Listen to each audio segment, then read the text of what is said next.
बिस्मिल्लाहिर्रहमानिर्रहीम। लो जी बड़े संगियो साथी दोस्ती और बेलियो ते मित्रों बिस्मिल्लाह करा। लाला फारूक प्रोग्राम मिठियां गल्लां नाल हाजिर खिदमत है। ए जिंदे रहो अल्लाह पाक खुश रखे सड़ियां हमेशा नी तरह सोहनियां ते प्यारियां मिठियां दुआवां हमेशा तुसां दे नाल। मैं दोस्तां नाल इक गल करना चाहना सा कि तुसां ए तकने सो कि बैकग्राउंड पर कोई दो त्रै पेज नजर आई रहे ना, कोई लोहे नी स्टिक टाइप इस तरह पेज ही है ना।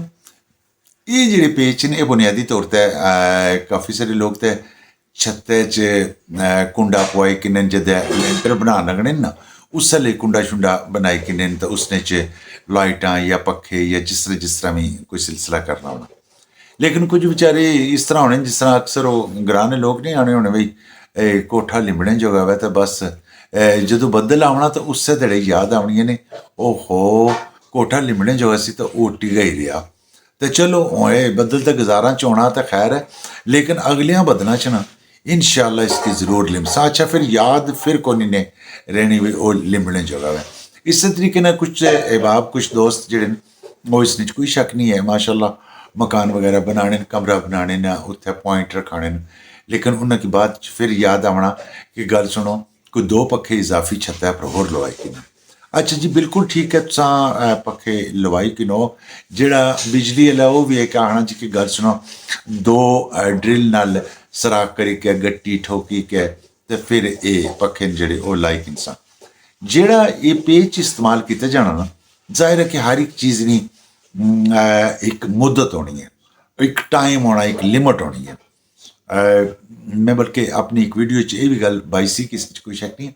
तो तक्केओ सी कि टायर अगर बनाया जाना ना जेह्ड़ा मोटरसाइकिल ना या कोई साइकिल ना या गड्डियां ने उन्ना गी जिसलै मेड करने न बनाने न उस वेल्ले एक लिमिट रखने न भी एह् आया कि साल 2 साल 5 साल 10 साल इसनी गारंटी है।